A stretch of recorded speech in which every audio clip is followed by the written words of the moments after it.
Members, we continue with the Licensing Committee, and now that we've discussed the exempt item on the agenda, we're fully allow or to be readmitted, or any comments that this committee... Move that, Madam Chairman. Okay, thank you. We go back to item agenda number 3 then, to confirm and sign the minutes of the previous meetings, the 21st of July 2015. Prepared to move them. Okay. The next one, 21st of July 2015, subcommittee meeting. Move they be accepted. Okay. And the 20th of August 2015, subcommittee. Those as well. Yep.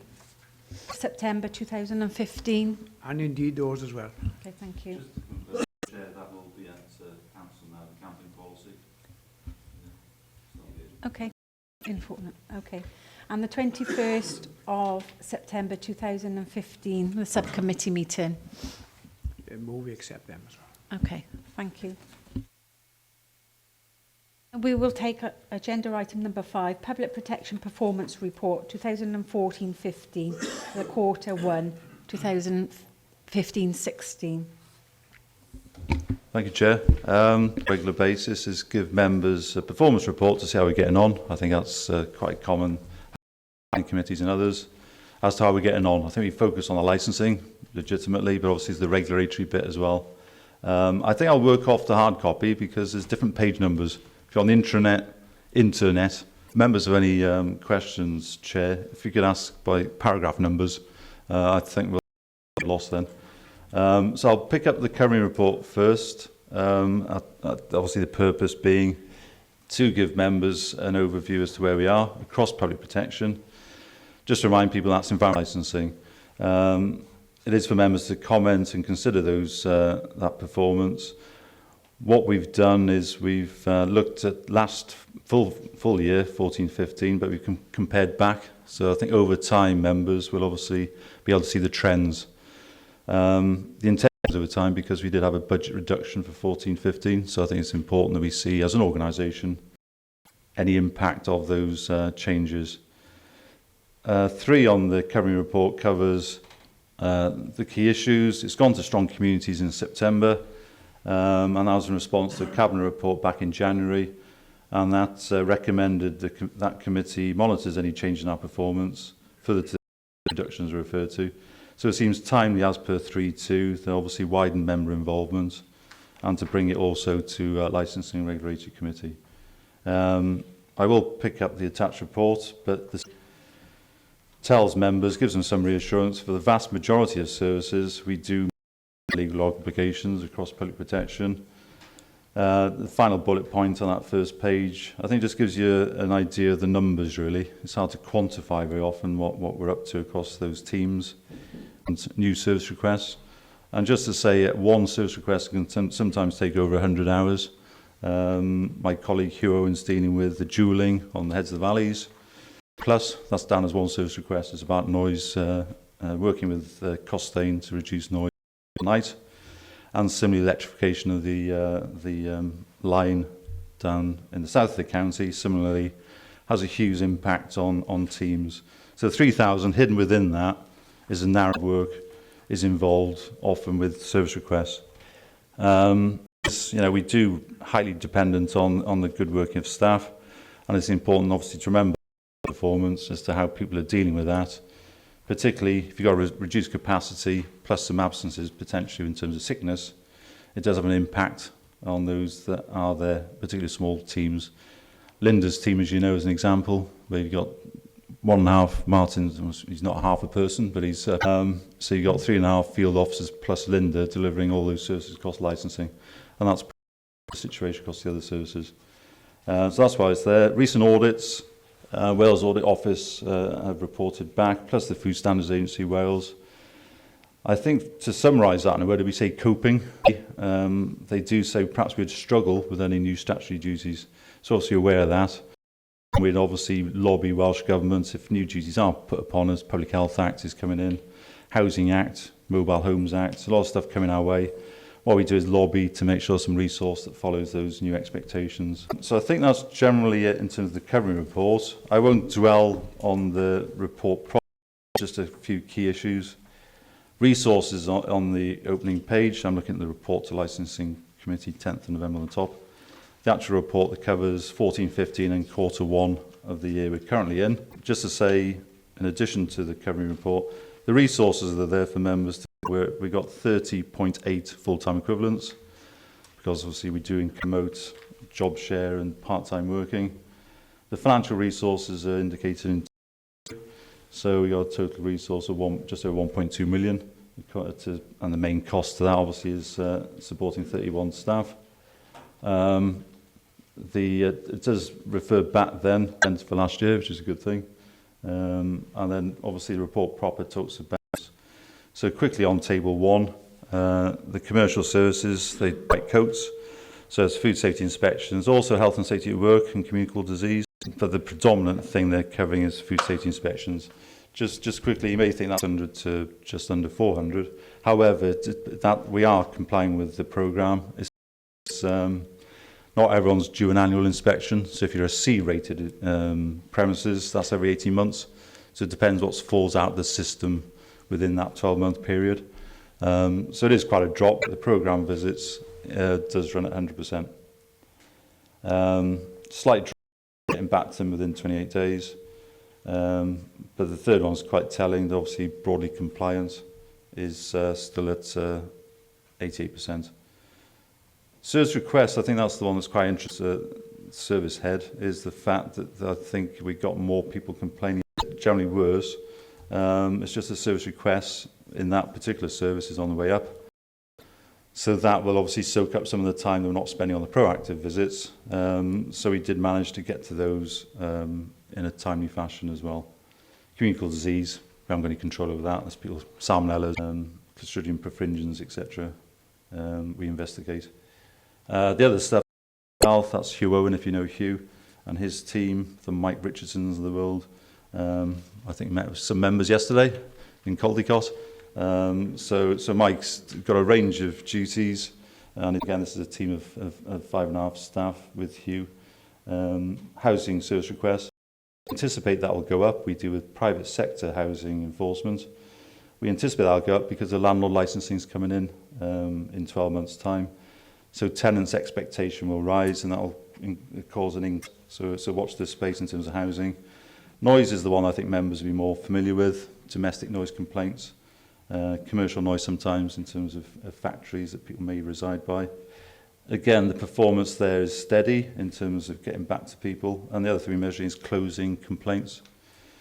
Like planning, sometimes it's very difficult to get to A to B without someone being as contentions often, but we try and get to close those as quickly and swiftly as possible. There's other statutory nuisance, there's environmental protection, the fly tipping, etc. Again, that I think members will know through their. So that gives you an indication of performance there. Pest control, I know that Councillor Howard did a strong community select because clearly we took away the free service, which is part of Rachel Jowett's world. That had a bit of a knock-on to us because it trebled our service requests for pest control. Obviously, when we do make budgetary decisions, we do consider with that. Some money was wired across from waste to environmental health to deal with the service requests, because clearly don't want to talk too much about rats. But the key issue is we can't identify as number 25 the high street, and it tends to roam unless we chip the blighters. Then licensing, Linda's here, if anything, in terms of performance for last year. I must be clearly familiar with that in terms of being closer to that element of the service. And it talks about the reports, etc., that particularly Linda takes time and effort to get right before it comes to members. Training standards, animal health. Picture there probably is a bit less on the proactive front. Particularly animal health visits, if members see that on get to the fourth part of table 1, and that's a direct consequence of DEFRA withdrawing funding, so that's been tapered out over the years. So obviously during the height of foot and mouth, a lot of resources put to us. We're going 2000 2001, 2002. 12, 13 years on, the whole thing's taken where, as a consequence, we'll have a lot less resource to proactively visit farms. But obviously we pick up the animal movement licenses, etc. So it's a change in emphasis in terms of animal health. Feed law is something that is actually now improving because the Food Standards Agency is forming. That's done on a regional basis, and what they've managed to do is ring fence the cash that comes from Welsh Government. So that's how that was resolved. So we think probably getting a few less because we're out and about less as well. I just thought it'd be interesting to put on freedom of information and safety advisory. I think we're a division of getting on with things, but as a consequence, the freedom of information is on the increase. I think corporately we do over 1,000, and they can be quite time-consuming dealing with FOIs, which again are often disputes that people don't like one another, so they stick in an FOI. The safety group, similarly, that's quite time-consuming in terms of giving advice to various venues throughout the county, be it agricultural, be it music events. That, but something's got to fall off the bottom, which I think was your point. We haven't got a dog warden service that was provided through waste through Rachel Jowett. So the theory is that you report that, be it through the vet, and we have a arrangement with Penland Kennels down at Mega for housing those strays. What we're trying to encourage is, bearing in mind our capacity is pretty maxed out. Town council's taken on responsibility for Give Dog the Red Card, which I know that Hugh's been out with various town councils to try and promote that in terms of the PR and the unacceptability of it. And I mentioned that sort of smoking cars. We feel that's got some mileage in terms of giving that enforcement to education type role. But we have still got a service. You could complain that dog fouling is horrendous in a park.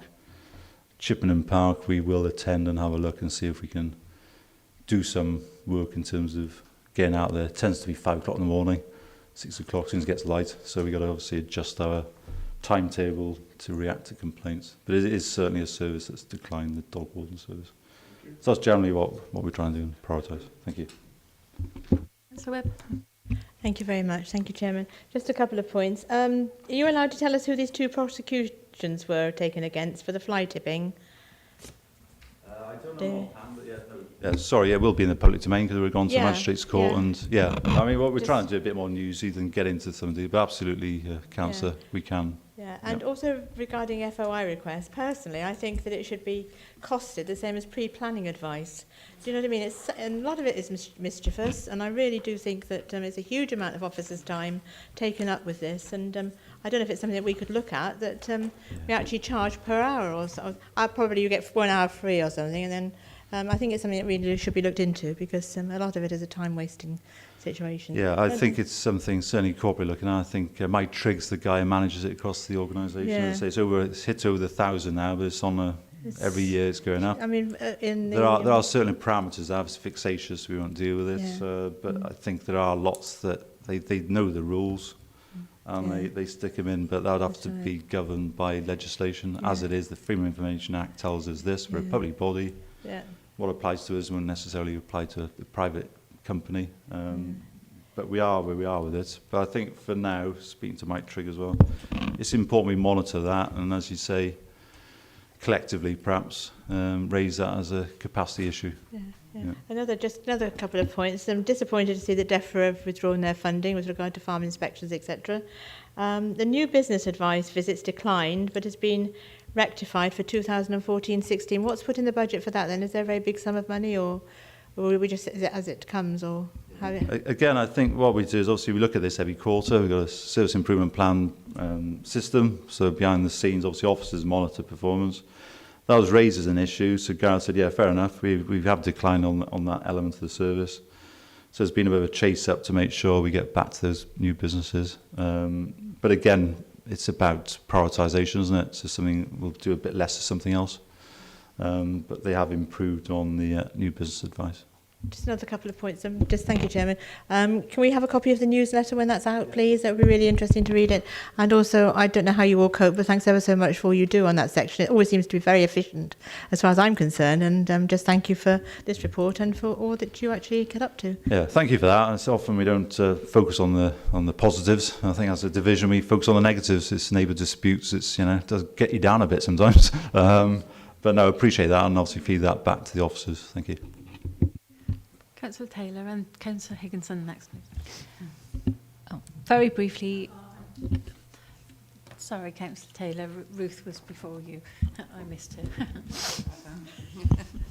Thank Apologies, you very much. Ruth. Thank you. Very interesting read again this morning, and I know you always come up trumps with trying to make it all work out. Just a couple of issues. Chewing gum. Do the council go out and do that and clean it, and how much would it cost? And also, is it still correct that all dog owners have a licence, apart from, I believe, working farm dogs? And how much would a licence be? Because I haven't got a dog myself. Things, Roger would be better in terms of the cost, but certainly we do have a chewing gum machine that goes out. So I'm not quite sure how frequently that goes out. That when it becomes waste treatment and collection, that's Roger, Rachel Jowett. So I'm not sure, but certainly to confirm there is a machine. They do go out when they will blitz Frogmore Street, etc. when needs dictate. There isn't a requirement. The dog licence went some years ago, so anyone can buy a mutt, and there's no requirement to have a licence. When dog fouling is such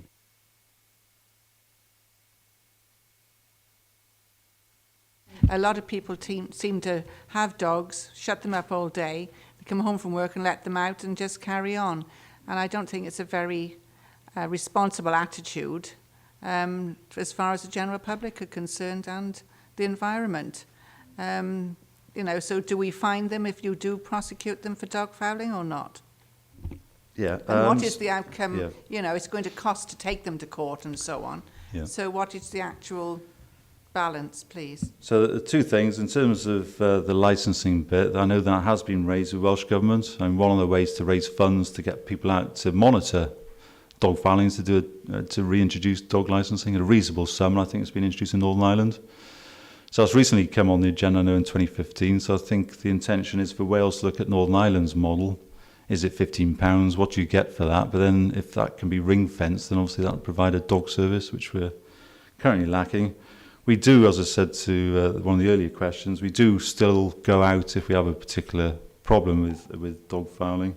Enforcement is a terrible problem. People say it's so-and-so, but they will not sign a statement of witness to say that. It's very, it's a neighbour and they know, and it irritates them, but they expect us to see it unless we see it firsthand. It's difficult.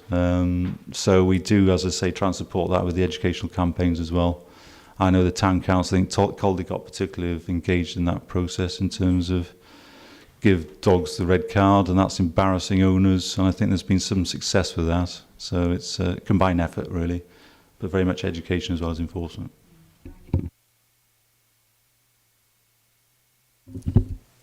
Councillor Taylor. Thank you, Chair. Thank you for the report, David. It makes very interesting reading. I just wanted to pick up the issue you mentioned around working on the Heads of the Valley Road and electrification down in the south of the county. Because, as you mentioned, that single call for service can, in fact, equate to hundreds of hours of officer time, potentially. And we did have a debate in the last council because I put forward a motion around supporting residents to have sufficient mitigation in the case that the M4 does go ahead. And we discussed at that point in time the leader of the council writing to Welsh Government, because these are in some cases Welsh Government schemes, in some cases UK Government schemes, to understand that where our council is absorbing significant calls for service with constrained budgets, that those organisations should or could at least be highlighted to them that that's causing a significant pressure on our officer time, and whether there's any opportunity for us to be recompensed or to be provided with some support for that. Because if you think about those three schemes together, both of which, you know, are kind of long term, and they do represent a significant call, and it in this particular, you know, in public protection, but also in our other, you know, sort of transport and development sections as well. So I just wondered if we could note that, and perhaps, because I know the leader did write to Welsh Government on the point of the M4, but whether we're also highlighting those particular I won't call them drains on our time, because they're important issues that residents find, you know, impacting on their quality of life. But they do limit our ability then to deal with some of the other issues, particularly in times of constrained budgets. Thank you. Absolutely, absolutely agree with you, Councillor Taylor. The heads of the valleys, I know that Hugh's out on a regular basis, and you think it's things you don't really think about. Actually, it goes through a form of a graveyard that hasn't been used for 150 years. So obviously doing that in a humane fashion has involved 2 officers going out to make sure that very good company as it happens, but you know, the things that you perhaps wouldn't think about, you tend to think of JCBs and shifting earth, perhaps the noise aspect, it's all sort of other things underneath now. Absolutely support the letters, the leader's letter to Welsh Government. What I suggest is, I did have a conversation with Hugh last week. Those, you're right, 3 big schemes, but also contaminated lands. We have a major development. Planning get the fee, and I'm not saying we're going to try and pluck some cash off planning, but it is to raise that issue. And I think to take that forward, I suggest that myself, Mark Hand and others just have that officer conversation about what that's starting to look like, because you're absolutely right, it is becoming more consequential. And just something like the Eisteddfod, you know, I'm going to go to a 2-hour meeting this afternoon, so it takes you off, you rightly say, some of the other stuff that we typically undertake. So I think to take that forward is certainly have an officer meeting that picks up those issues, that the big stuff, how do we manage that, and you know, what gives in effect. Yeah, absolutely. Thank you, Councillor Higginson. Yeah, just 2 quick points. I'm already in conversation with Mike Richardson from the Chepstow area regarding scrap collectors going around and they using loud hailers. It's not allowed. There's a problem in identifying where they come from, because they, as long as they're licensed, they can come from absolutely anywhere. That's one. But I mean, that's in process now, and I've provided some information to Mike so he can move along with it. But it's a question, this one is, at different points in time in the past, the police and the licensing, they've stopped taxis on a Friday night, if you like, and checked them and make sure everything is okay and that sort of thing. Does that still happen? I think both probably best answered by Linda. Yeah, the answer to that is yes, it does still happen. We are trying to aim to get one now in December, so that we will do early morning breathalyzing as well, so that when people are on school run, so we still carry on doing the inspection. And we did recently as well do a scrap metal operation, which had VOSA, the police licensing, trading standards. There's a number of people who was involved in that. We only managed to stop one vehicle, actually, which had a problem on, and that was referred back to Newport licensing. But if they collect in the area, they should be licensed by their authority where they collect. So regardless of them having licenses elsewhere, if you see anybody collecting, obviously we need to investigate that to make sure they get their proper license in place. Yeah, thanks for that. And that's an issue in relation, particularly scrap.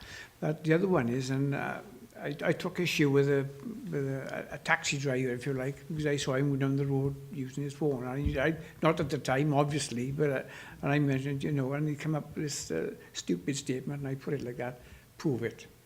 Well, you know, you can if you're able to get someone to check that phone, you know, within a short space of time.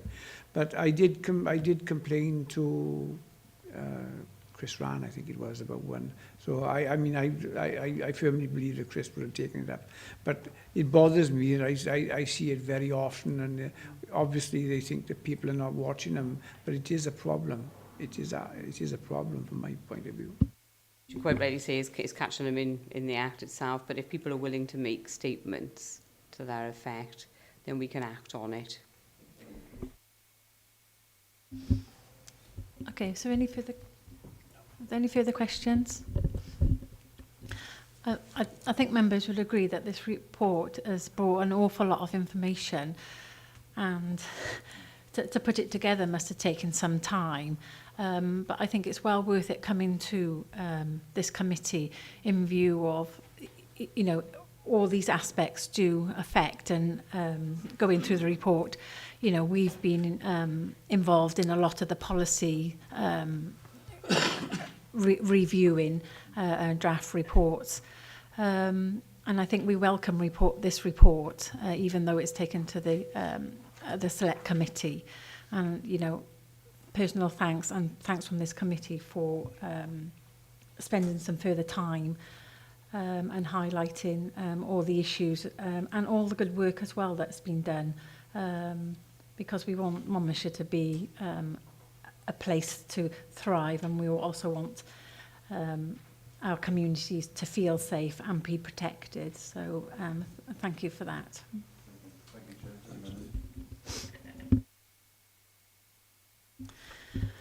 Okay, we'll go on to then agenda item number 6, training, taxi licences and safeguarding children and vulnerable adults. There's also Jane Rogers is coming in a moment with regards to the safeguarding side. I'll be as quick as I can because I'm conscious of time as well. So it'll be a quick overview of taxi licensing, and then we'll move on to the safeguarding. So she should be coming in a moment. So.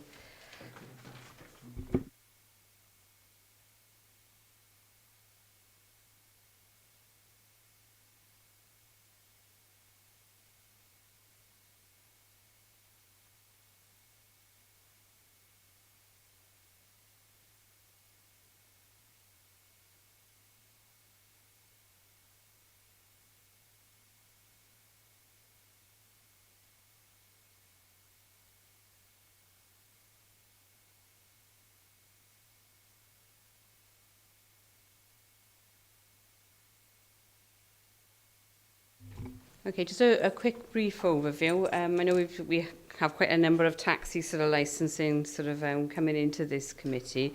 The main ones that we tend to have is either Licensing Act, taxi licensing, or street trading tend to come, but we have various other ones. And I think training, we've had the training on the Licensing Act and hearings, if you recall, at the last committee. I organised a gambling training as well. The guy from the Gambling Commission came over and gave us a day sort of session on that for the Gwent authorities. So we're touching on taxi licensing today. If you want any further training on the other forms of licensing, like I said, on street trading is another one, perhaps that can be decided. Again, we'll sort of tie it on to the end of the sort of committee to make it easier for yourselves. So I don't know, that's something you may want to discuss perhaps later if you want to do further training on other forms of licensing. But these are the main ones that we tend to get. So if I quickly go on to taxi licensing then. Okay. Basically, what do we license? We license Hackney, Carriage and private hire licenses. Anything with 8 passengers or below needs to be licensed if it's for hire and reward. Any person driving those vehicles, so if they take it to sort of a garage or anything like that, the law still stands. If you're in a plated vehicle, you need to be a licensed driver by the same authority. Okay. Hackney Carriage, what's the difference then between Hackney Carriage and private hire? Hackney Carriage, basically, they can pick up anywhere in the street. They can sit on the ranks. Private hire can't sit on the ranks. Only Hackneys can sit on a recognised taxi rank. Private hire has to be pre-booked, but also Hackney Carriages can be pre-booked as well. So it is a slight difference, but they can also act as an operator as such as well, a Hackney Carriage. But private hire, basic difference there, cannot pick up off the street. They have to be pre-booked. So along with the private hire vehicle, because of the fact they have to be pre-booked, there is a further licensing requirement that they have to have an operator base. And in that operator base, They would have to keep a number of records of who they've used, which driver they use. They also have to display the driver's licence who's using their vehicles. So the onus is on them much stricter really than the Hackney Carriage sort of side of it, because they have to ensure keeping records. So I know I'm sort of quickly rushing through it. So what's the testing mechanism for vehicles? Vehicles under the age of 5 years, over 1 year, they don't need to test up to 1 year, but under 5 years, they will need 1 test per year. Over 5 years, there'll be 2 tests a year, and over 10 years, they're every 4 months, because we are able to do it 3 tests per year. That's the maximum we get able to do. I will be at the end of these slides on taxi licensing, make aware that I will be looking at revamping the whole conditions, which will be brought to this committee because of a number of changes, a number of reasons, which I'll quickly touch upon as well at the end. Other ones, which are the weird and wonderful ones that we also license, are the limousines and novelty vehicles. Now, authorities don't have to license those; they can choose not to. But we feel if they are at a certain category, that they should be licensed because of safeguarding. Really, there is no licensing requirement for the PSV. There's no an in-depth sort of DBS check and various things for the drivers, where the drivers got to be licensed. So we try and aim, but the cut-off limit that we're able to do it as a local authority is the length of the vehicle, which is stipulated there, 120. Long back, we have got one firm actually licensed within Monmouthshire, and they're also licensed for the alcohol side as well, because they give a bottle of bubbly when they book. So obviously they have strict guidance on them to see how they sort of deal with that. So we have got the limousines and novelty vehicles. Novelty vehicles, they used to be quite popular at one stage. You'd have like fire engines, ambulances, or anything like that, you know, that would need a formal license. So we have got those written into our conditions, okay. Similarly as well, horse and cart, we got provisions for that to be licensed. We did have one, which was from Tintern Abbey. So we had to license that. So very much the same sort of criteria, because the Hackney Carriage law actually stemmed from the horse and cart. So they still need a licensed driver being on the horse and cart sort of side of it. We haven't got one at the moment, but we have got the criteria there if somebody should want to take it up again.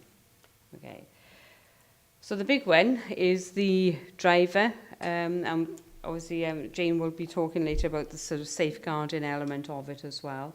In order for a driver to actually drive the plated vehicles that I mentioned earlier, there's a number of tests that they have to go through to make sure they fit in properly. So we had a hearing this morning, so you're quite up on sort of that element as well. Basic literacy and numeracy test. Now we are looking to revamp that. Simple reason is there is a loophole in the law, and we try to get away from it with regards to their Hackney intended use policy we've got in place for this authority.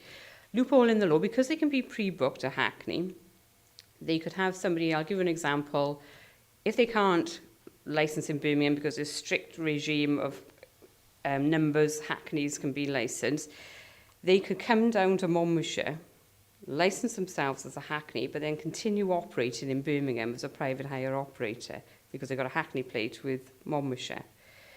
So we've got around that, in that we've got an intended use policy. If we license somebody in our area, they've got to prove they're actually operating within our area, predominantly the Hackney Carriage. And one of the things I think was one good suggestion that was made that we put in there as well is, where do they store that vehicle at night? Because if they store in Birmingham, chances are they're not working in our area in the day. So we've got around that a bit. But the other element is drivers as well. I'll give Birmingham as an example, come down, license themselves as a driver and use a vehicle sort of further up there. So the more stringent the basic literacy and numeracy test is, we're trying to work within Gwent to have it as uniform as possible so you don't go from one to another, so that we are treating everybody the same way within Gwent. And we are looking to using Torvine training. Now, one of the elements as well that we never had is the safeguarding training as well for drivers. So what we're looking to do when we change the conditions later is have the basic literacy and numeracy test done there in line with Gwent, and also to have the safeguarding training as an element of them getting a driver's badge. So it means changing the conditions and going out for consultation. We do the knowledge test as well. Knowledge test is unique to the area, so it's actually, you have bits of the conditions that they should comply with, because what we found when we didn't have the knowledge test is they were getting granted a driver's license, conditions attached, they'd never ever read those conditions. By making them reading it before and having a test on it, we know that they know what they should be doing. So the knowledge test also incorporates areas within Monmouthshire that they should recognise. So if they're going to work in our area, they should know sort of the tourist hotspots and various things like that. So there's a number of elements in now. Disclosure and barring check. We use an enhanced check where we can get information. And taxi drivers are one of the unique ones where convictions are never ever spent. So we have a criteria, we deal with those convictions, which is guidance from the Home Office and is done actually by the Welsh technical panel as well. So we have that. Medical as well. Enhanced, it's a Group 2 medical. So it's like in line with the PSV drive, so it's the highest we can do on medicals. And then we have the DVLA check, which will be done every year as well, to see if there's any points on their licence, to see if their licence has been taken away. There's other elements as well with immigration. Immigration laws changed recently, whereby if they haven't got a permit to sort of stay in the country for a length of time, they could have their licence taken away from them by DVLA. So we're working closely with immigration as well on that sort of side of it. So there's a couple of elements, a couple of changes as well. So basically, with regards to the driver, we have to inform the driver, as we did this morning, that convictions are never spent. It's one of the unique ones that we can take into account all their convictions. They also have a right to legal representation. We can use further information, so it doesn't necessarily have to be a conviction that we get information on. It could be any matter of information from various sources, be it social services, be it sort of the police, that we can bring towards this committee. So that's why it's not open to the public at all, because there's other things that may be investigated, maybe warnings, maybe something that we may be cautious of. And the rule of law that they say is, would you allow your son or daughter to go in that vehicle? And that's what the element you've got to put to their fit and proper test. Like I said, here's open to the public. Convictions policy, because of the fact you could have a conviction which is, say, for example, somebody committed when he was 15 and now they're sort of 60 applying for a badge. What weight do you give to that? You know, and how severe is it? So that's why a policy is in place to deal with those sort of elements.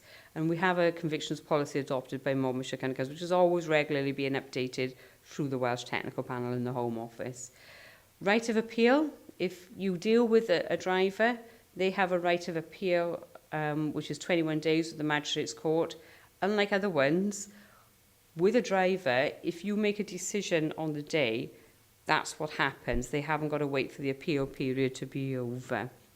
So obviously it's essential that the decision is correct, really, and you weighted up the elements of it because of the fact it was with immediate effect. Whereas others, you would have the right of appeal and it wouldn't kick into force until the appeal period was over.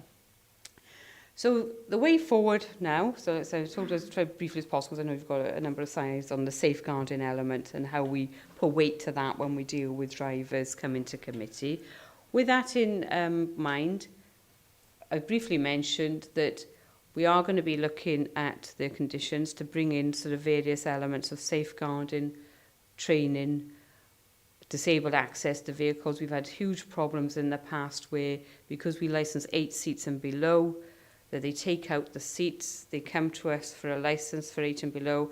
When we're not there catching them, they put the seats back in and they have this massive vehicle going around the road with a plate on there from Monmouthshire Council. So there's a number of elements that we're going to be looking at to strengthen on the weaknesses that we feel are there, either through the legislation that we can tie up with what we expect in Monmouthshire.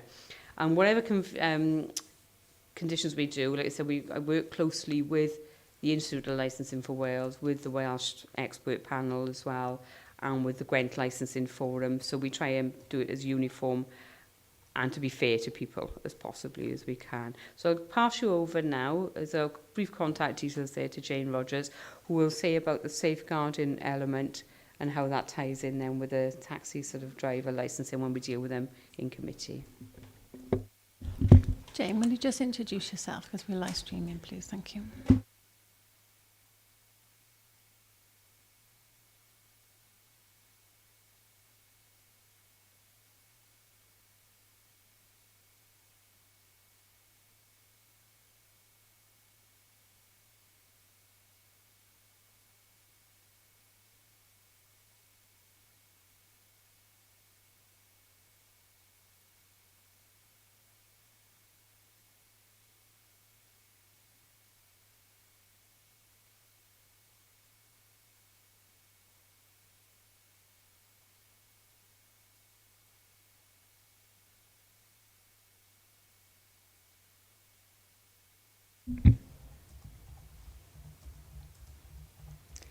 Good morning.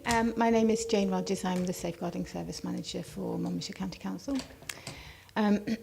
So, as Linda said, I've come to speak about aspects of safeguarding and where licensing and safeguarding might kind of overlay each other. So I'm going to be talking about when there are concerns or allegations of abuse made against adults who work with children and young people, and that's obviously licensed taxi drivers would come into that category.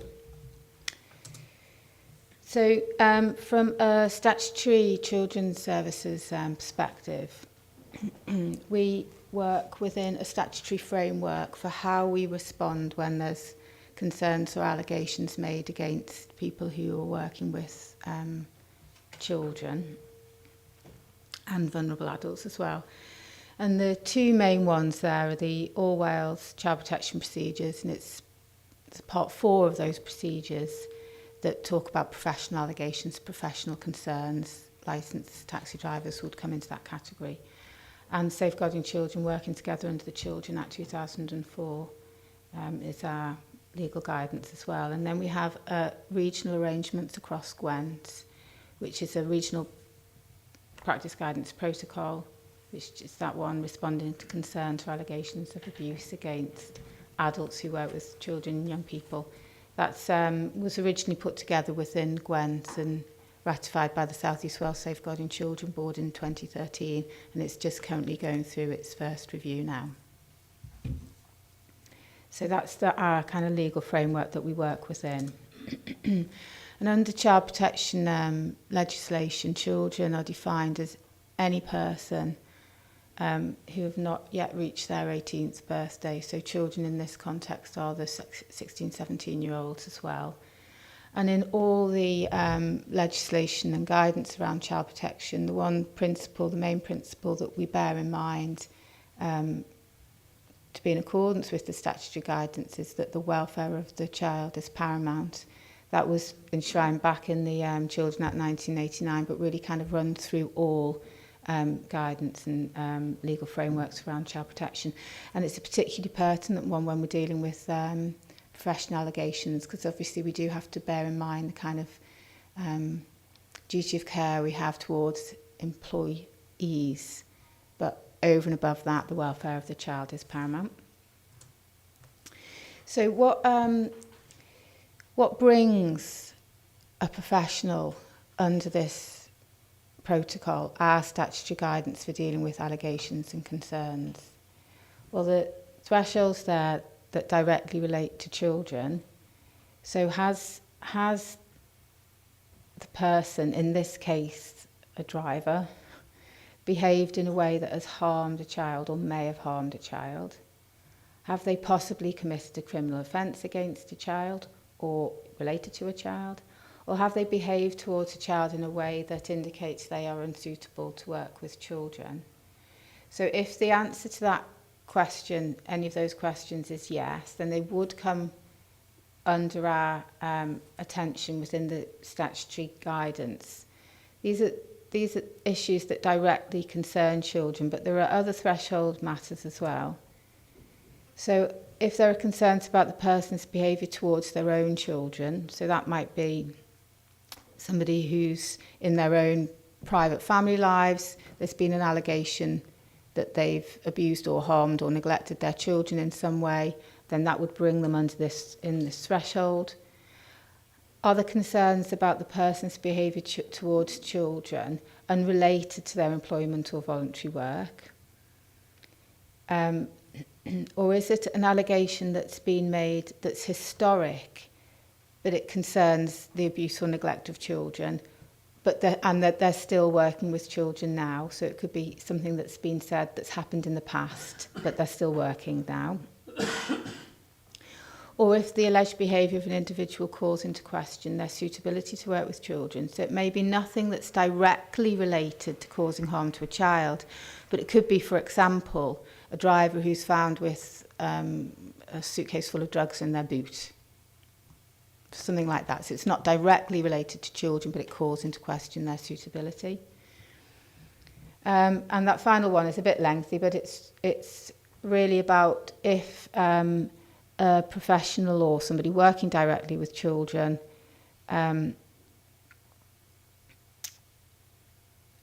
has contact with somebody else who's been accused of abuse or neglect of children, and that through their relationship, that other person will have access to the children that the worker is responsible for. If you read it slowly, it does make sense.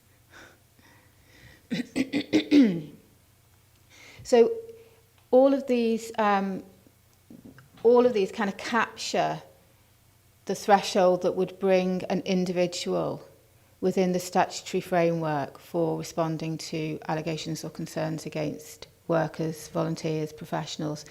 So it's not just licensed drivers, obviously, that this covers. It's any employee or any volunteer who works directly with children. So it's all our teachers, lunchtime supervisors, social workers, student social workers, volunteer curbcraft workers, anybody who's working directly with children. And the one thing that we try and kind of bear in mind when we're thinking, is this an individual who should come under this protocol?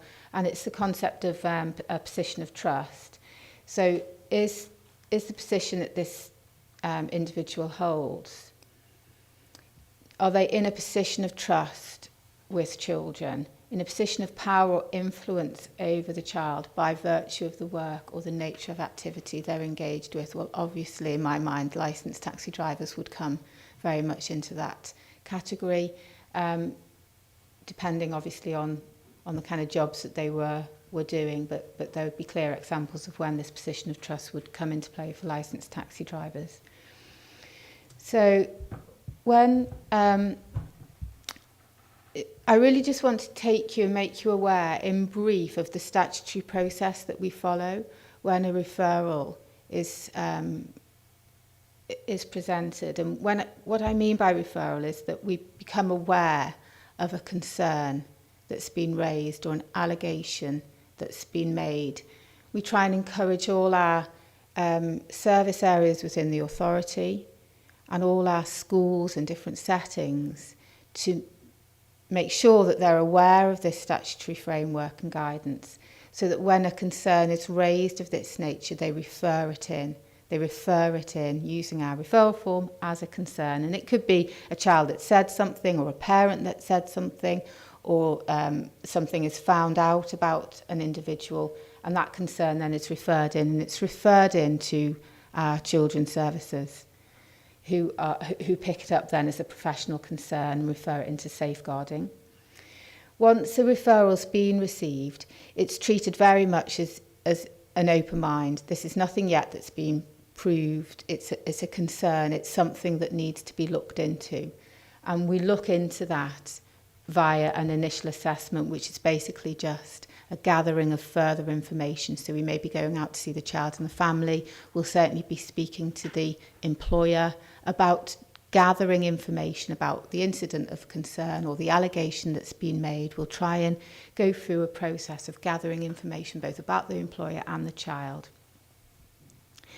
And that will take us to, if we think that there is grounds for further inquiry, if we think that there is some substance to what's being said, the next step in terms of the statutory process is to hold an initial strategy discussion, and that's a conversation between the police and social services and usually the referring agency. And that strategy discussion kind of gathers all the information together that's been found out so far and makes a decision about whether the concern or the allegation should be formally investigated under Section 47 of the Children Act, as to whether there's been abuse or neglect of harm to a child. That might be conducted just by social services or just by police, or it could be a joint inquiry process. And if that's been established, the matter will also be automatically referred to what is called a professional strategy meeting, where people will get formally round a table to discuss and consider the information. And through all of this, what we have to think about as the professionals involved in dealing with the matter is that we're working with a concern. So nothing, again, it's an open inquiry process. Nothing's been founded at this point. So we have to think about what interim safeguards that we can put into place whilst we carry out the investigation. So it may be that the individual concerned is suspended. So the numerous examples from a kind of a school perspective maybe. So a child goes home and tells their mum and dad that their maths teacher has taken them outside of the classroom and given them a cuff around the ear because they haven't done the homework. So that would be referred into us. We'd be trying to gather information about the teacher and also about the child. We'd have a conversation with the police to decide, what level we should be looking into this.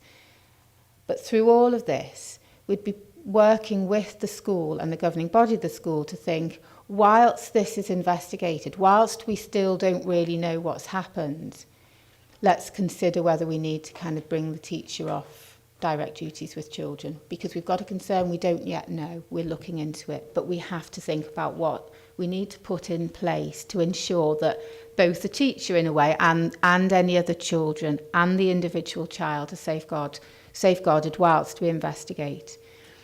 So in working together, that gives you some clear kind of guidance of when you should be considering suspension for an individual. That would be where significant harm is suspected, it has concluded that there was substance, then the risk would be that if that driver continued, he would be at risk of continuing to engage in that same sort of behaviour, and that children or young people would be put at risk.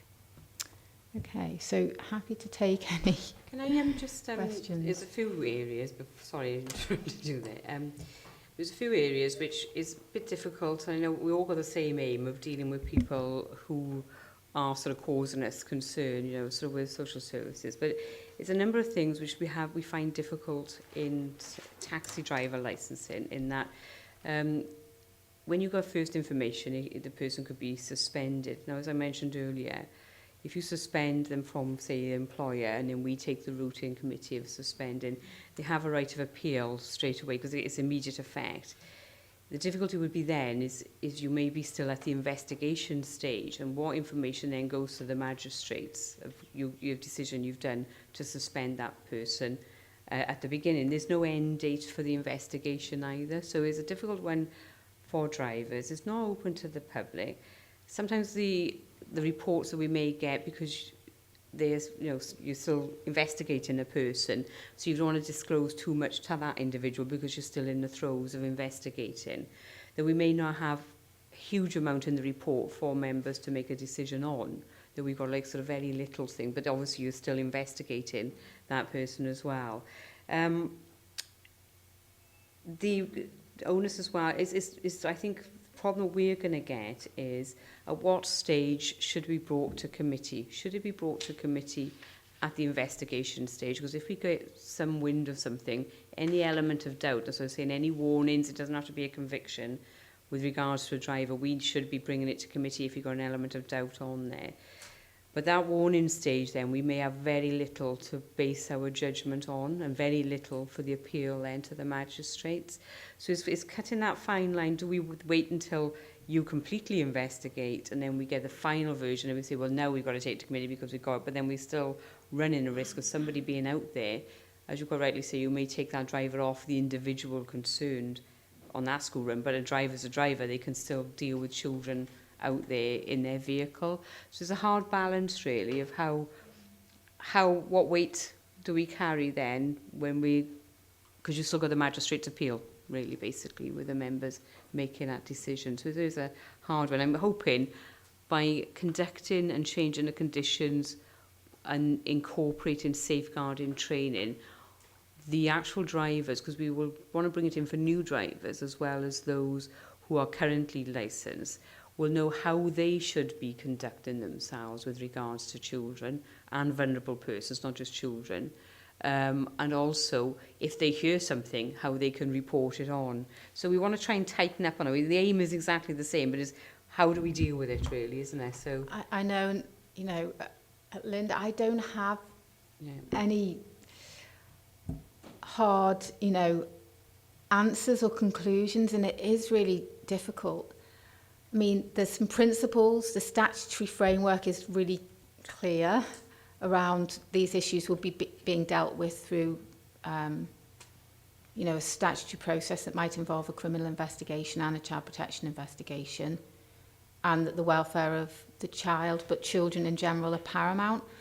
How and when that would need to come into a committee decision, it is, like you say, it's really difficult, and especially when you're at that investigative stage, because by the very nature of it, you're just not going to have all the information available to you to be making those decisions. It wouldn't be until the end of the statutory process that you would have all the relevant information that you could access.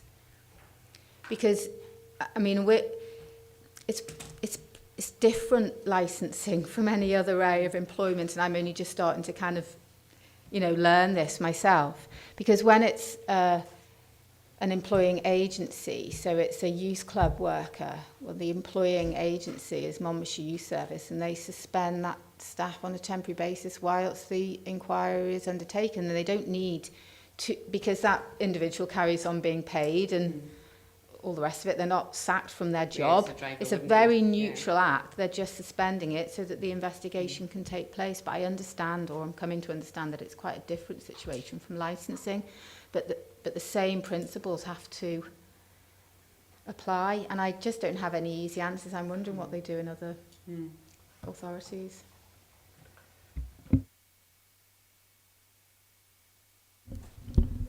Thank you, Chair. Two questions, one from the taxi training and one from safeguarding. Taxi training one was, what are the restrictions, if any, on the private base? You said with a private hire firm, they have to have a base. Can that be a private residence, is my question. And what are the restrictions, if any, on that? That's the first question. They can have their home address. There's nothing in the taxi licensing legislation to prevent them using a home address. The only element that they may fall a bit sticky on is planning, really. If they're able to, because over a certain amount of days operating a business calls into the planning element. We can't refuse a base at a home, basically, as long as they meet the criteria under legislation for taxi licensing, but they may not reach it under planning, so it'd be a planning element taking control. Right, so I'd have to pursue planning on that one because there are issues. The other one on safeguarding, what is the minimum check we would have to do to award a taxi licence? In other words, somebody comes in off the street and says, I would like a taxi licence, here's my application form, here's the fees. What's the minimum required of us in checks? I mean, is it included in DBS checks or whatever? What's the structure there? I'm just a little bit nervous about that. It is an enhanced check. The enhanced check, we put on there that they deal with vulnerable adults and children. So they look at both elements. So they look at if there's any exit. So if you could be, because of the fact that our drivers could be used for a school run, all drivers are checked in that manner. So the enhanced check is the highest check. So it means that they don't only just get convictions, they get any warnings, any information that's been fed through to the disclosure and barring service. And also you've got the numeracy and literacy check, which obviously they have to have a knowledge to be dealing with written information and financial information as well, because that can be a form of abuse if you've got vulnerable adults and vulnerable children. So they need to have a certain knowledge as well to be able to deal with the public that, you know, they can't say that, you know, I couldn't give the right change because you know, I've got issues with my numeracy skills. So you've got a complete check as well. There is also one element that changed recently with the police force, was the notifiable occupation. What that means is previously, if they had any information, the police, they would pass that information automatically on to licensing. That has changed where they don't have to automatically pass it on. It's up to licensing to gather information and request it. And then if they feel it's a public safety element, then they'll release the information. We are lobbying the Institute of Licensing to try and get this changed, to put it back as it was. But that's one of the reasons which hasn't helped the situation really. So.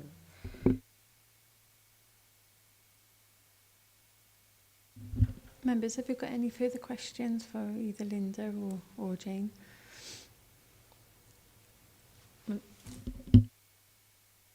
Thank you both for giving us an update on the taxi licensing and giving us an update on safeguarding, because it will certainly help us to make an informed decision when dealing with the cases that are brought in front of us. And I thank you, Jane, for that. So just a quick note, just obviously we wanted Jane to come here today to show how essential it is to get the safeguarding training on board with our taxi drivers. And obviously that's one of the methods in my madness as well today, is to show you when I come to bring the conditions forward that it will be essential to have that form of training for all drivers.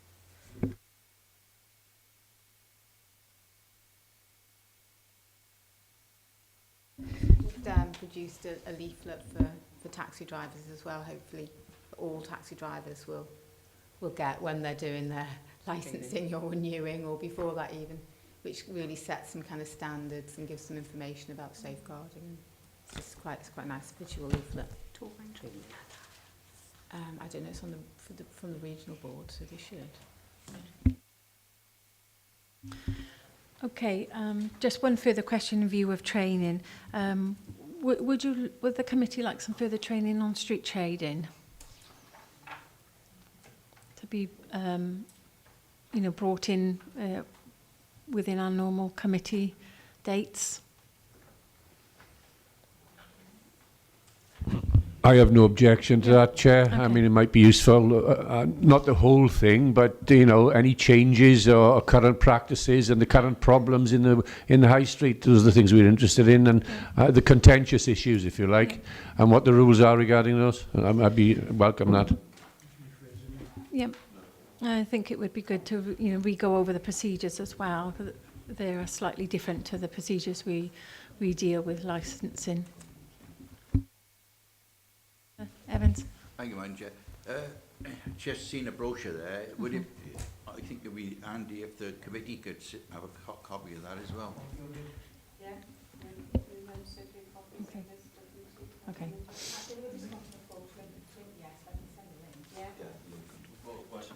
Yeah. Okay.